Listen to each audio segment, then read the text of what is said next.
எழுத்தாளர் நண்பர்களுக்கும் இணைந்து அமைப்புகளுக்கும் குறிப்பிட விரும்புவது. நான் சுதாராஜ். என்னுடைய புத்தகங்கள் தமிழிலும் சிங்களத்திலும் வெளிவந்திருக்கிறது. தொழில் ரீதியில் பொறியியலாளர். இப்பொழுது நாங்கள்லாம் இந்த ஜனநாயக எழுத்தாளர் ஒன்றியத்தின் சார்பில் இங்கு கூடியிருப்பது கௌரவ மைத்திரிபால அவர்களுக்கு எங்களுடைய ஆதரவை தெரிவிக்கும் முகமாக. அது ஏனெனில் நாங்கள் இந்த இலங்கையில் நாங்கள் பல விதமான தமிழர்கள் என்ற ரீதியில் தமிழர்களுடைய அபிப்பிராயத்தை சொல்ல வேண்டியிருக்கிறது.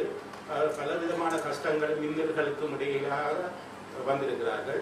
யுத்தங்கள், பின்னான கஷ்டங்கள், முக்கியமாக சாதாரண மக்கள் யுத்தத்தில் நேரடியாக ஈடுபடாத சாதாரணப்பட்ட கஷ்டங்களை எல்லாம் முகம் கொடுத்து வந்திருக்கிறார்கள்.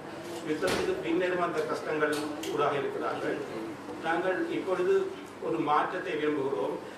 அந்த மாற்றத்தை கௌரவ மைத்திரிபால அவர்கள் அவருடைய அரசாங்கத்தில் ஏற்படுத்தி இங்கு இந்த இலங்கையில் சிங்கள, தமிழ், முஸ்லீம் ஏனைய மக்கள் ஒருவரும் இன்னும் ஒற்றுமையாகவும் முன்னேற்றகரமாகவும் இந்த நாட்டின் அபிவிருத்தியை கொண்டு செல்ல முடியும் என்ற ஒரு நம்பிக்கையுடனும் எதிர்பார்ப்புடனும் தான் மைத்திரி அவர்களுக்கு எங்களுடைய ஆதரவை தெரிவிக்கிறோம்.